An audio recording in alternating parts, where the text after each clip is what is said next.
కొమరం భీం ఆసిఫాబాద్ జిల్లా కేంద్రంలో నిర్వహించిన నీట్ ఎగ్జామ్కు హాజరై ఎగ్జామ్ రాసిన విద్యార్థుల భవిష్యత్తు గందరగోళంగా మారిందని వాపోతున్నారు. దేశవ్యాప్తంగా విద్యార్థులకు ఎన్డీఏ అందించిన పేపర్ ఒకటైతే ఆసిఫాబాద్ జిల్లా కేంద్రంలోని మోడల్ స్కూల్లో మరో పేపర్ రావడంతో విద్యార్థులు ఆందోళనకు గురవుతున్నారు. మోడల్ స్కూల్లో 323 మంది విద్యార్థులకు గాను 299 మంది పరీక్ష రాసినట్లు వెల్లడించారు.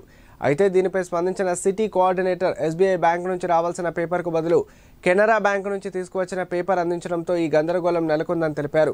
కానీ ఎన్టీఏ నుంచి వచ్చిన మెయిల్ ఆధారంగానే క్వశ్చన్ పేపర్ తీసుకువచ్చినట్లు వెల్లడించారు. దీనిపై ఎన్టీఏ స్పందించి విద్యార్థులకు న్యాయం చేయాలని విద్యార్థులు కోరుతున్నారు.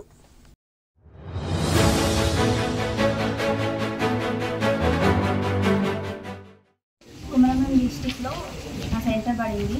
నీట్ ఎగ్జామ్ రాసినాను. ఇది నా థర్డ్ అటెంప్ట్. 2 ఇయర్స్గా నాకు ఇట్లా జరగలేదు.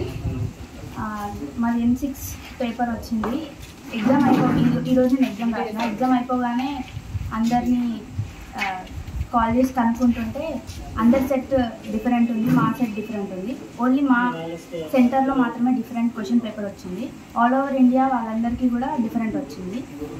సో ఎన్టీఏ తొందరగా ఈ ప్రాబ్లమ్ సాల్వ్ చేయాలని కోరుతున్నాను.